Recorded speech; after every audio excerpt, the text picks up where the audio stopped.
Bueno, en realidad no estábamos jugando al fútbol, estábamos corriendo detrás de una pelota, estábamos pateando detrás de una pelota.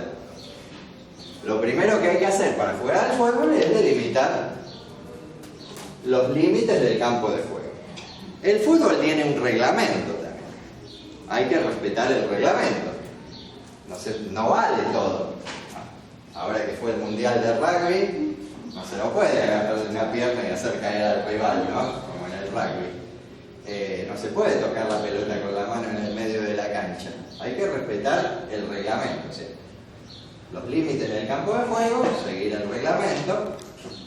Hay un instrumental para jugar al fútbol. Unos arcos determinados, ¿no?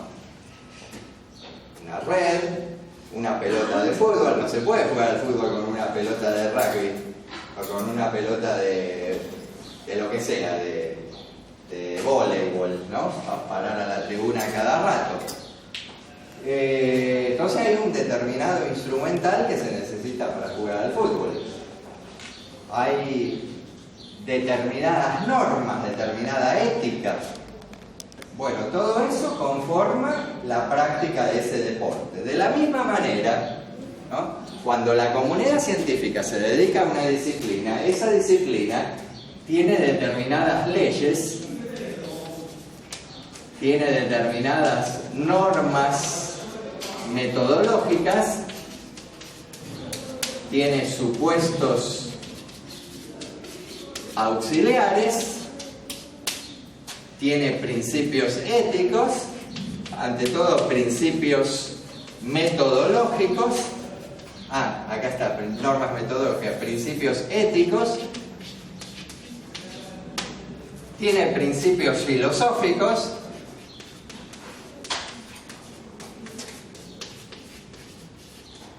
bueno, cuando la comunidad científica tiene un instrumental técnico,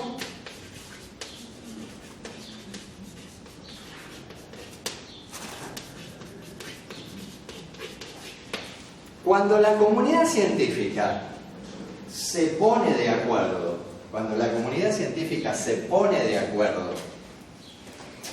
y le presta consenso a todas estas cosas, cuando le da consentimiento, cuando están de acuerdo en cuáles son las teorías en que se va a basar la actividad, cuáles son las hipótesis auxiliares, cuáles son las normas metodológicas a seguir, qué instrumental técnico va a utilizar. Cuando se ponen de acuerdo en todas esas cosas, se dice que esa comunidad científica, que los miembros de esa comunidad científica han articulado un paradigma, le han prestado consenso a un paradigma, comparten un paradigma. Y cuando comparten un paradigma, supongamos los médicos, ¿no? Los médicos se ponen de acuerdo en todas estas cosas. Entonces, para jugar el partido de la medicina hay que estar acá, dentro de la cancha. Todos estos señores comparten estas cosas sobre medicina. Están de acuerdo en sus teorías, en sus métodos, etcétera, etcétera, instrumental técnico. Si hay un señor que tiene el título obtenido en la Facultad de Medicina de la universidad, pero practica terapias alternativas no reconocidas por estos señores, este señor no comparte el paradigma, está fuera, no está jugando el partido de la medicina, está fuera del campo de juego, está fuera del marco conceptual. Estos no lo van a reconocer como médico, aunque tenga el título obtenido en la Facultad de Medicina, porque hay algo que no comparte con estos. Estos comparten lo fundamental. Cuando comparten lo esencial, cuando le prestan consenso a lo esencial, ¿no? Se dice que han consensuado un paradigma, han articulado un paradigma. Nada quita que en el futuro la posición de este señor constituya un nuevo paradigma y estos queden obsoletos. Pero hoy son estos los que sostienen el paradigma vigente, ¿no? Ahora... No, pero no pueden haber dos paradigmas vigentes. En el momento no, puede haber en los momentos de crisis. Pero se buscan según Kant. Según Kuhn, es alemán, ¿no? Si bien es norteamericano, es de origen alemán, y el alemán se dice Kuhn, no Kant. Según Kuhn, pueden coexistir en la etapa de crisis, que ahora si quieren lo vemos, pero no, ahora vemos el proceso, porque está bien tu pregunta, ¿no? Porque esto no se da de un día para otro, no sucede que se juntan todos los médicos en la cancha de River y dicen vamos a votar un paradigma. No, esto requiere de tiempo, esto se da en la historia, a lo largo de años y aún de siglos, ¿no? Por uso y costumbre, ¿no? Por una práctica de la medicina se van poniendo de acuerdo, así como también van entrando en desacuerdo. Y entonces ahí puede suceder lo que vos decís, pero es un proceso que tendríamos que ver, ¿no? Claro, pero perdón, pero sí, lo sí. que no entiendo es si dijimos que uno cree que hay una sola ciencia en mayúscula, sino como que hay distintas ciencias en Sí, mayúscula. pero eso es no debería histórico. En aceptar. el momento siempre hay uno vigente. Ah. Eso es histórico, sí. Hay distintas maneras. No es la misma la ciencia de la Edad Media que de la modernidad que en la actualidad. No es la misma la ciencia de la antigua Pero no Grecia. dejan de ser falsas, entonces casan. O sea, no sé. No, ahora vamos a eso. No es ni verdadero ni falso. Sí, vos querías decir algo, ahora voy a lo tuyo. Sí. Teníamos el geocentrismo y el heliocentrismo. ¿Cómo? Serían paradigmas. O sea, el geocentrismo y el heliocentrismo. Sí, son dos paradigmas distintos que en un determinado momento, bueno, entraron en crisis y vemos, sí, Claro. vemos cómo se da eso, lo podemos poner como ejemplo. Es un proceso, sí. Algo parecido a lo de por qué la psicología es una ciencia de muchos paradigmas. No hay, está en la etapa precientífica, ahora lo vemos. Ahora, bueno, vemos todo lo que dijeron ustedes, lo vemos como proceso. Está bien, muy buenas las preguntas son muy buenas, nos permiten ir entrando en la dimensión histórica de este tema del paradigma.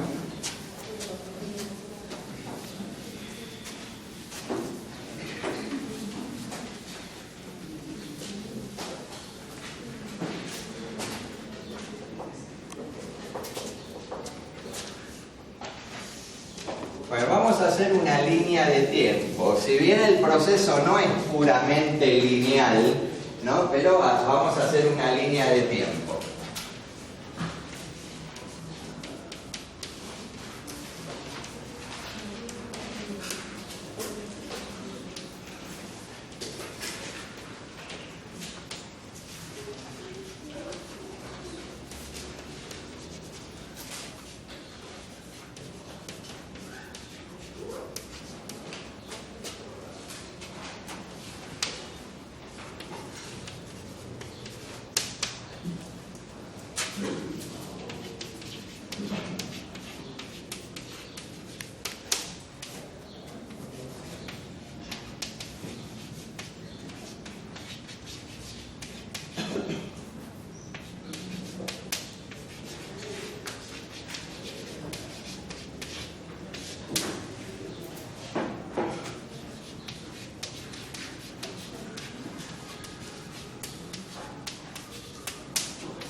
Bueno,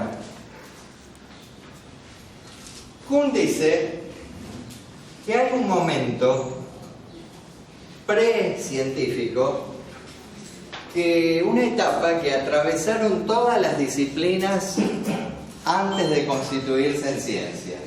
Por ejemplo, la física, la química, la biología, que hoy no dudamos de que sean disciplinas científicas, han tenido una etapa precientífica.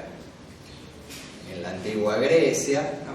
¿En qué consiste esa etapa precientífica? No hay acuerdo en lo esencial. La comunidad científica en esa etapa precientífica está dividida en distintas escuelas. O sea, No hay acuerdo en lo esencial. no hay un paradigma. No hay un paradigma único que esté vigente. La comunidad científica está atomizada, dividida en distintas escuelas. ¿Qué es lo que caracteriza a estas escuelas? Que no comparten las mismas teorías, no comparten los mismos métodos, no comparten el mismo instrumental técnico. Claro, comparten el formato conceptual. Claro, cada uno, ustedes, por ejemplo, el ejemplo más típico son los psicólogos. Están los freudianos ortodoxos, los lacanianos, los psicoanalistas freudianos ortodoxos, los psicoanalistas lacanianos, los conductistas, los cognitivistas, el psicoanálisis transaccional, los gestálticos, y así hay más o menos unas 10 corrientes, y todos se consideran que están desarrollando la misma actividad, pero tienen teorías distintas, utilizan métodos distintos, utilizan una metodología distinta, hasta muchos tienen una ética profesional distinta. O sea que para Kuhn las ciencias sociales están en una etapa de crecimiento. Sí, correcto. Para Kuhn las ciencias sociales, ¿no?, la antropología, la economía política, la psicología social, ¿no?, la ciencia política, están en una etapa precientífica porque no hay un único paradigma como en física, química o en biología. Pero también pasó eso en física, química, biología en su momento a lo largo de la historia. ¿Qué puede pasar? ¿No? ¿O qué pasó con algunas disciplinas? ¿Qué puede pasar con esta disciplina social? Pueden pasar dos cosas según Kuhn. Puede haber un acuerdo, puede haber un diálogo entre los miembros de la comunidad científica pertenecientes a escuelas distintas, y a raíz de ese diálogo se puede extraer lo mejor de cada escuela y se puede constituir un único paradigma. O podría suceder otra cosa, que es lo más común, que una de esas escuelas se imponga sobre las demás y entonces se constituye en paradigma único, ¿no? Puede haber un diálogo entre las distintas escuelas, un acuerdo, un consenso, y entonces se articula un único paradigma. Pero también puede ser que una de las escuelas gane la adhesión de la mayoría de la comunidad científica y entonces, supongamos, todos los psicólogos se vuelvan gestálticos, ¿no? Bueno, cualquiera de las dos cosas que suceda, esa disciplina científica habrá entrado en la etapa de ciencia normal o madura. Esa ciencia habrá madurado porque constituyó un único paradigma. Lo que define para Kuhn si una disciplina es ciencia o todavía no se ha desarrollado como ciencia es la pertenencia a un único paradigma. La ciencia es madura si su comunidad científica ha articulado un único paradigma. De lo contrario, todavía está en la etapa precientífica. Pero entonces, perdón. Sí, no, está muy bien que me preguntes a cada rato, así tendrían que hacer todos. Sí. En la psicología, por ejemplo, que hoy en día están vigentes muchas escuelas de la psicología. Para Kuhn está en la etapa precientífica. Para Kuhn, no para ellos. Los psicólogos, lo que dice Kuhn de esto, mucho no les importa. Pero es paradójico porque muchos psicólogos son partidarios de Kuhn. Y los científicos sociales en su mayoría son partidarios de Kuhn. Y Kuhn a las ciencias sociales las considera un poco que están ahí atrasadas, ¿no? Y sin embargo los científicos sociales, la noción de paradigma les vino muy bien a los científicos sociales, entonces por eso son partidarios de Kuhn. ¿Alguna otra pregunta de lo que estamos diciendo o alguna inquietud que a lo mejor viene en lo que vamos a decir después? Sí. Sobre las ciencias revolucionarias. En una parte uno dice que se cuestionan los supuestos mientras se van organizando otros nuevos supuestos. ¿Qué quiere decir con eso? Bueno, vamos a hacer el proceso, a llegar a esto que dijiste vos. Bueno, vamos a ver. En esta etapa, dice Kuhn, vamos a ver lo que hay que más o menos manejar de cada etapa. En esta etapa, dice Kuhn, la comunidad científica, la misión que tiene la comunidad científica es resolver enigmas. resolver enigmas en la etapa de ciencia normal. La función que tiene la comunidad científica es resolver enigmas. ¿Qué son enigmas? Acá tenemos que tomar la palabra enigma no en sentido esotérico, ¿no? De algo paranormal, no. Es una palabra técnica dentro de la teoría de Kuhn, enigma. Enigma es un problema que puede ser resuelto dentro de los marcos del paradigma, dentro de los límites del paradigma. Un enigma, según Kuhn, es un problema que puede ser resuelto dentro de los límites del paradigma. El paradigma brinda las herramientas teóricas y herramientas prácticas para que ese problema pueda ser resuelto. Eso es un enigma, un problema que puede ser resuelto dentro de los límites del paradigma. La comunidad científica cuenta con las herramientas teóricas y herramientas prácticas para resolver ese problema. Si el problema no se resuelve, ¿no?, dice Kuhn, ¿no?, la responsabilidad no es del paradigma, sino es de los científicos. Están haciendo mal uso de los recursos que le brinda el paradigma, pero el paradigma le brinda los recursos como para que el problema se resuelva. Bueno, en esta etapa de ciencia normal hay progreso acumulativo. Ahora vemos la diferencia, porque entendido todo el proceso como proceso histórico, desde la etapa de presciencia hasta la actualidad, ¿no?, entendido como proceso,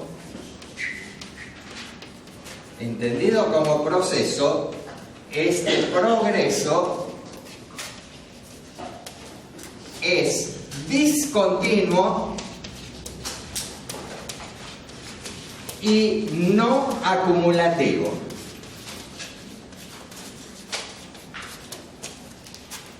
Entendido como proceso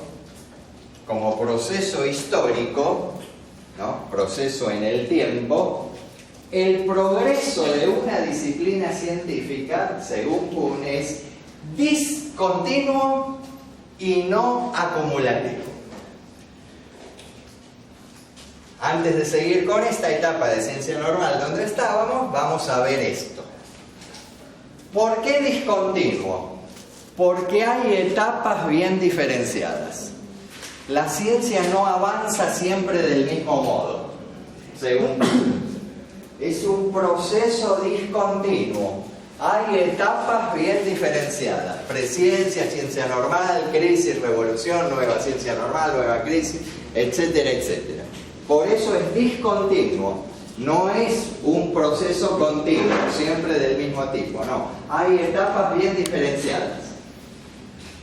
Y no acumulativo, porque cuando se produce tiene que ver con lo que vos preguntabas, pero si bien lo vamos a aclarar mejor después, ¿no?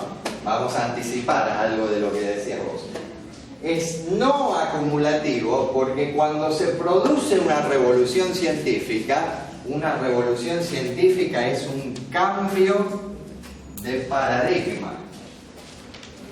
Revolución científica, cambio de paradigma.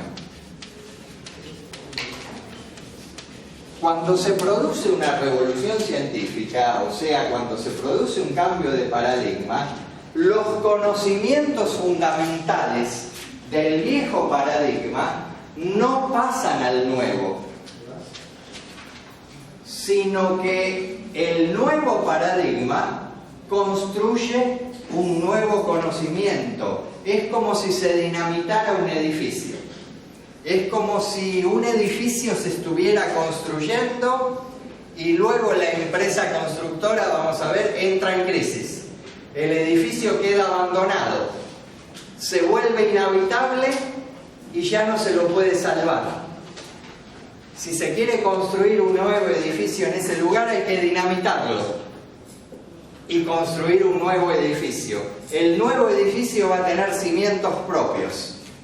El viejo edificio se lo dinamitó con sus cimientos, cayó con sus columnas. Por eso es no acumulativo. El nuevo paradigma no utiliza las teorías fundamentales del viejo paradigma, sino que construye cimientos nuevos, tiene columnas nuevas. El viejo edificio cayó con sus columnas, ¿no? Por eso, discontinuo porque hay etapas y no acumulativo porque producido un cambio de paradigma, producido una revolución científica, ¿no? El nuevo paradigma no utiliza los conocimientos fundamentales del viejo paradigma, sino que construye un nuevo conocimiento, supuestos nuevos. Bueno, pero estábamos acá. En esta etapa, sí, en la de ciencia normal, sí, hay progreso acumulativo. Hay una acumulación de enigmas resueltos, ¿no? Se está construyendo el edificio. Cada enigma resuelto, ¿no? Resuelto es un ladrillito más que va a servir para construir el edificio. Enigma resuelto tras enigma resuelto, ladrillo tras ladrillo, el edificio se va construyendo. Por eso hay progreso acumulativo. Hay una acumulación de enigmas resueltos, de enigmas solucionados. Por eso en esta etapa, nada más en esta etapa, hay progreso acumulativo. Como proceso no hay progreso acumulativo. Hay ruptura acá. Bueno, pero si bien hay progreso acumulativo acá, en la etapa de ciencia normal, la construcción del conocimiento que se hace acá es siempre del mismo tipo.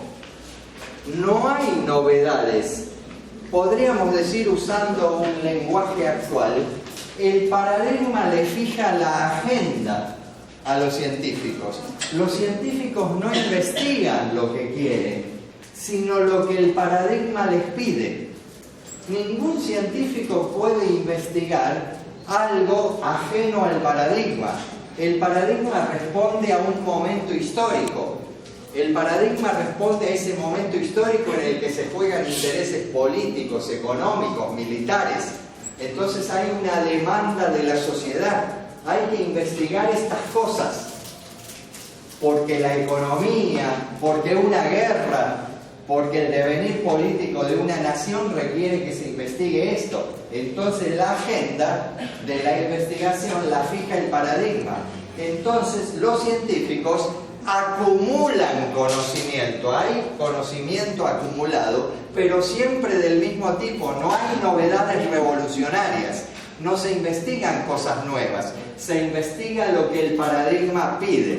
Entonces, progreso acumulativo, pero siempre del mismo tipo. No hay novedades fácticas revolucionarias en este. Ahora, ¿qué pasa? Ya acá, en esta etapa de ciencia normal, hay otro tipo de problemas diferentes a los enigmas que se llama anomalías. Ya están presentes en la etapa de ciencia normal, pero se van a hacer visibles en la etapa de crisis. Las anomalías también son problemas, como los enigmas. Pero no se pueden resolver. Claro, a diferencia de los enigmas, se resisten a ser resueltos en primera instancia. Desbordan los límites del paradigma. Pareciera que la naturaleza se resiste a ser metida en un molde. El paradigma es un molde en que los científicos quieren meter la naturaleza, el universo, la sociedad. Y como que esa realidad se escapa del molde. Y entonces son problemas que aparentemente en primera instancia se resisten a ser resueltos dentro de los límites del paradigma. En cambio los enigmas sí. Los enigmas pueden ser resueltos dentro de los límites del paradigma. Las anomalías en primera instancia se resisten a ser resueltos dentro de los límites del paradigma. ¿Y qué pasa? Bueno, lo primero que hacen los científicos es intentar... ¿en qué consiste la anomalía? La anomalía consiste en una discrepancia entre teoría y observación.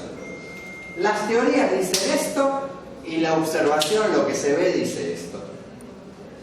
Olvidémonos de Kuhn y acordémonos de Popper. Si la teoría dice esto y la observación dice algo contrario a la teoría, ¿qué dice Popper? ¿Qué hay que hacer? Hay que refutar la teoría. Bien. O sea, cae en la teoría, ¿no? La base empírica, lo que se ve, determina, dice Popper, es un juez inapelable. La base empírica es un juez neutral, ¿no? La base empírica es neutral, o sea, no tiene intereses, dice. Si yo tengo interés en sostener esta teoría, dice Popper, ¿no? Pero la teoría choca contra la observación, cae la teoría, hay que cambiar la teoría, hay que refutar. Eso dice Popper. ¿Qué dice Kuhn? Kuhn dice, bueno, acá tenemos la teoría del paradigma y acá tenemos la observación. Cuando no coincide teoría con observación, dice, eso no es un caso de refutación lógica de la teoría, sino que es una anomalía del paradigma. No coincide, hay una discrepancia entre teoría y observación. ¿Qué hacen los científicos? Lo primero que hacen es tratar de reconciliar teoría con observación. Tratan de construir un modelo teórico que explique lo que está pasando. Bueno, esto no funciona, vamos a buscarle la vuelta. Tratan de emparchar, un parche tratan, pero siempre salvar la teoría. Dentro de la teoría. Dentro de la teoría, dentro del paradigma. No tratan de refutar la teoría. Dice, no es un caso de refutación de la teoría. La base empírica no es neutral, como dice Popper. La base empírica depende del paradigma.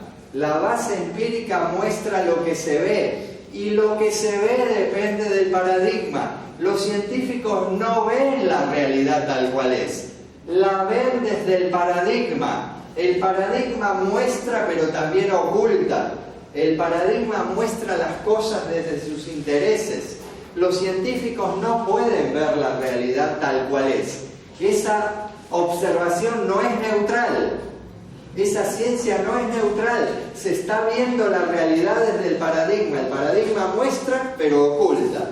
Entonces, la base empírica esta, la observación, no es neutral. No puede ser un juez que diga, cayó la teoría.